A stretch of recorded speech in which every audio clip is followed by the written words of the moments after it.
कर्जतचं ग्रामदैवत संत गोदड महाराज.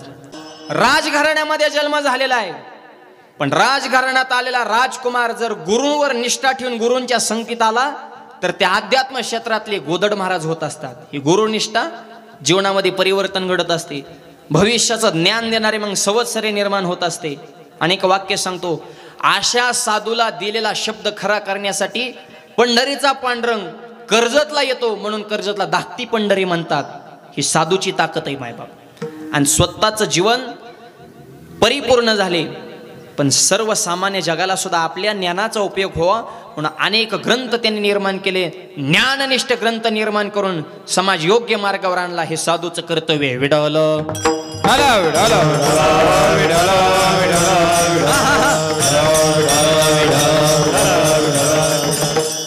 अखंड गुरुनिष्ठा, भगवंताचे नाम साधना आणि जीवनामध्ये वैराग्य, या टोकावर या तोलावर त्यांचं जीवन अवलंबून होतं.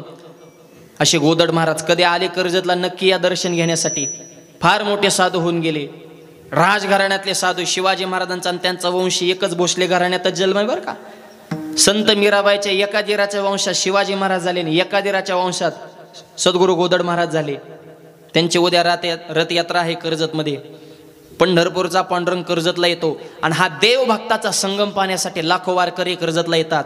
देव आणि भक्त तुझ्या नाही विचारत, देव आणि भक्ताच्या भेटीतला काय आनंद आहे, शब्दातीत, शब्दाच्या पलीकडचा आनंद आहे. विडल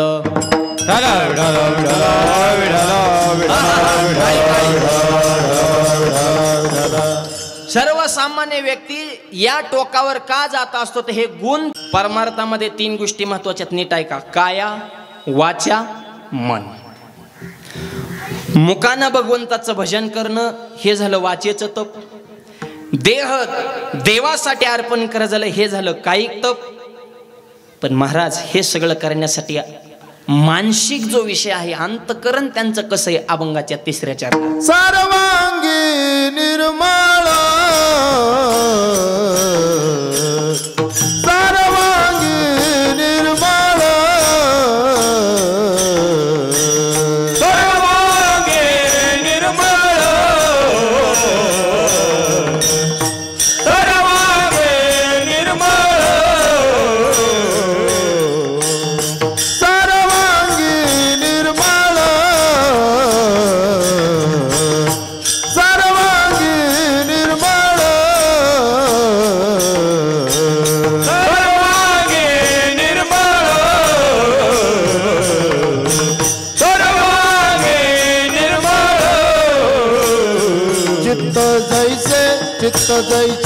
चित्त जैसे गंगा जल, चित्त जैसे चित्त जैसे गंगा जल. मुखी अमृताची वाणी, मुखी अमृताची वाणी. चित्त जैसे चित्त जैसे गंगा जल, चित्त जैसे गंगा जल. मुखी अमृताची वाणी, मुखी अमृताची वाणी.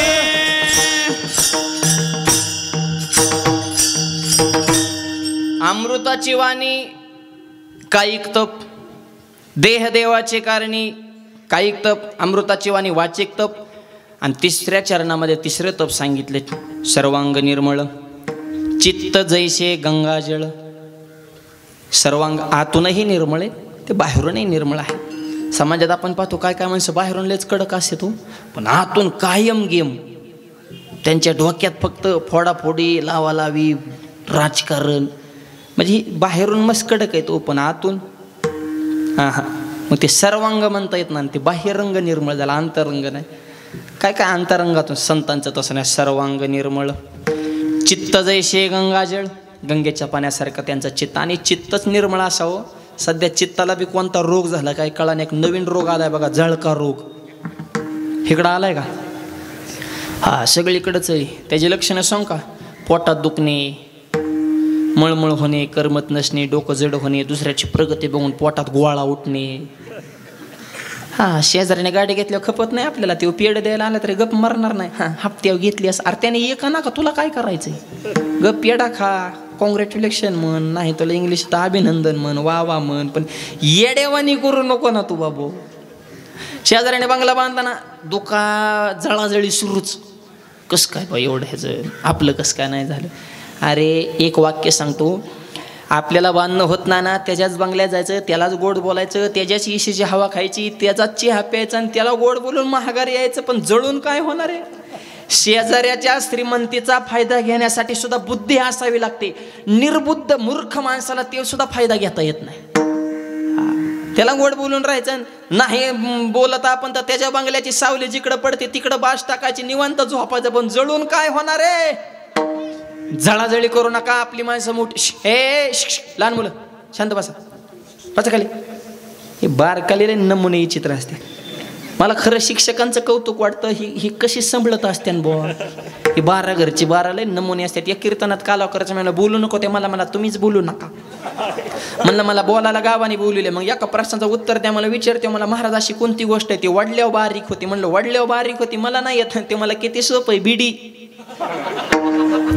आता बिडी वाढल्यावर ह्याचा बाप रोज वडत ती बघत आहे ना, शुद्ध बीजा पोटी फळे रसाळ गोमोटी. हे असलं झालेले अवघड आहे पोर.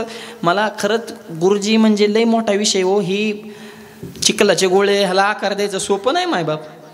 आणि स्वतः परिपूर्ण असून सुद्धा अपूर्ण मुलांमध्ये अपूर्ण असल्यासारखं दाखवावं लागतं. मला सांगा, शाळेत गेल्या गुरुजींना 1, 2, 3 शिकवावं लागतं, क ख ग. त्यांना शिक्षणाची गरज आहे का. स्वतः सगळे परिपूर्ण आहेत, पण टोकाचं ज्ञान प्राप्त करून सुद्धा परत पहिल्यापासून सुरू करायचं. हे काय सोपी मेंटॅलिटी नाही. हे बोलायचं म्हणजे शहाणा असून येड्यासारखं राहायचं. ह्या बारकाल्यांसारखं हे बोलायच्या गोष्टीत का. ही शिक्षकच करू शकतात. मी सांगित ना तो अर्भकाचे साठी पण ते हाती धरले पाठी. त्यांना काय ज्ञानाची गरज आहे. ते PhD झालेले असतात पार. पण ह्या जाती शिकाव्यात, ही ढ असलेली ज्ञानापर्यंत यावेत, यासाठी स्वतः अपूर्ण असल्यासारखं राहतात. त्या मुलांमध्येच 1 रे 1चा 2 ABCD शिकवतात. शिक्षकांचं हे विशेष आहे मायबाप. पोरं बी अशी आदरच राहिला नाही. आता जुन्या काळात शिक्षक बी असे चोपायचे आणि घरून ऑर्डर यायची, निवार कुटा पोराला. आता तसं नाही ना. आता हात लावायचं काम नाही. आता काय इंग्लिश मिडियम, कोटन टायन, डबान दप्तरन, त्याला हाणायची गरजच नाही. ती वजनेच वाकून गेले, त्याला हाणायची गरजच राहिलेली नाही. पूर्वी हाणून ऐकत नव्हती, आता त्या पोरांना वजच इतकं वॉटर बॅगन डबान, त्याला काय हाणायचं तेव्हा. मनानेच वाकून गेले. ते सगळं अवघड झालं. शिक्षण बाजारच झाला हो सगळ्याचा. शिक्षणाचा बी, आरोग्य खात्याचा बी, राजकारणाचा बी आणि संप्रदायाचा सुद्धा. विढाल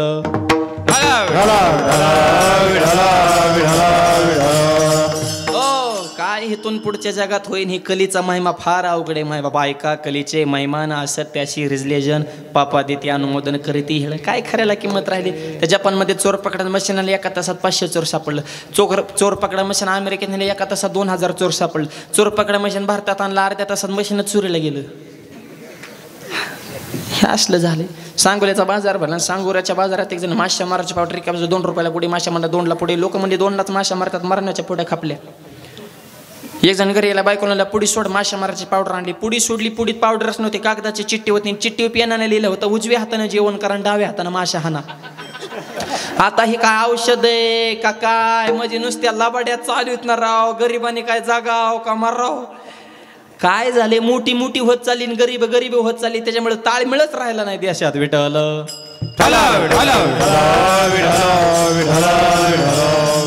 शिक्षण पवित्र खात आहे. त्याच्या ह्या मुलांच्या वरून विषय आपला निघाला.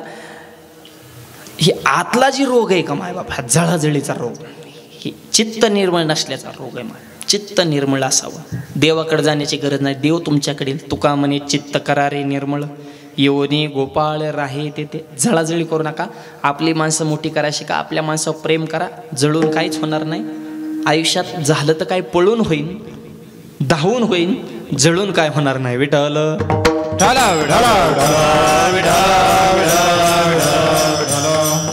अहो चित्त जाग्यावर असं परमार्थ करताना सुद्धा जवळे नाही चित्तन काय मांडले शिप्रेत. अहो देवपूजा करताना काय कांचं चित्त जाग्यावर नसते. एकदम देव चुलीत होता, कुत्रा आला, त्याने दिवस फेकून हाणला.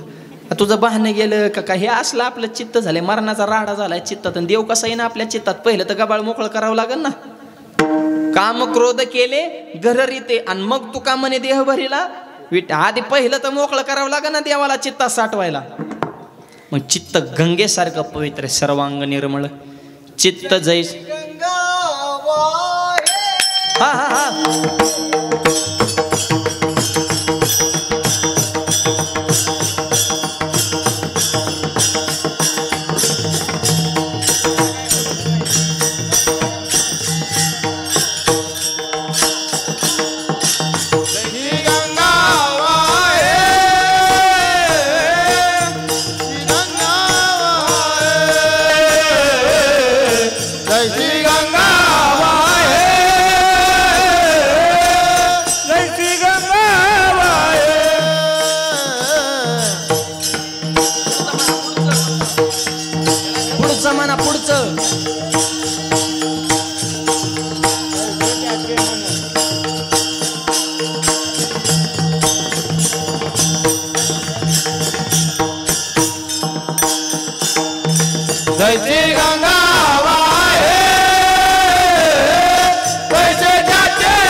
जैशी गंगा वाहे तैसे त्याचे मन.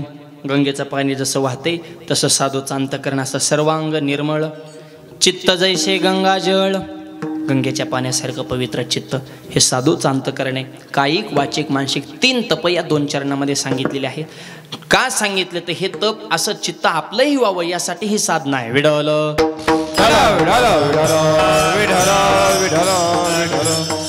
कुणाचं चित्त गंगेसारखं. अहो दुर्योधनाला एकही चांगला दिसला नाही आणि धर्मराजाला एकही वाईट दिसला ना. का चेचमा कोणत्या क्वालिटीचा ह्याच्यावर फार मोठी गोष्ट आहे बरं. तुमचं अंतकरण काय विचार करते तसं चित्त हे निर्मळ असावं. मुखामध्ये अमृताचे असं निर्मळ चित्त असणाऱ्या महाराष्ट्राच्या मातेमध्ये एक साधू होऊन गेले.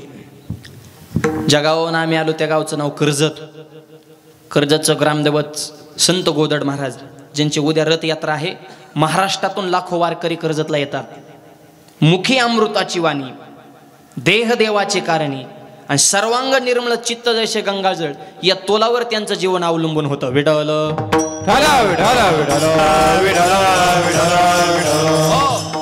राजघराण्यामध्ये जन्म झालेला आहे. पण राजघराण्यात आलेला राजकुमार जर गुरुवर निष्ठा ठेवून गुरूंच्या संगतीत आला तर त्या अध्यात्म क्षेत्रातले गोदड महाराज होत असतात. ही गुरुनिष्ठा जीवनामध्ये परिवर्तन घडत असते.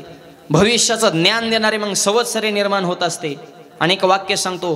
अशा साधूला दिलेला शब्द खरा करण्यासाठी पंढरीचा पांडुरंग कर्जतला येतो म्हणून कर्जतला धाकटी पंढरी म्हणतात. ही साधूची ताकद आहे मायबाप.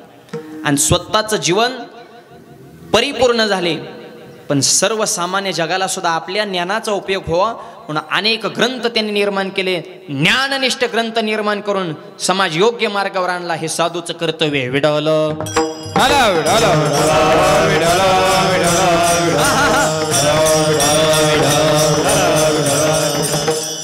अखंड गुरुनिष्ठा, भगवंताचे नाम साधना आणि जीवनामध्ये वैराग्य या टोकावर या तोलावर त्यांचं जीवन अवलंबून होतं.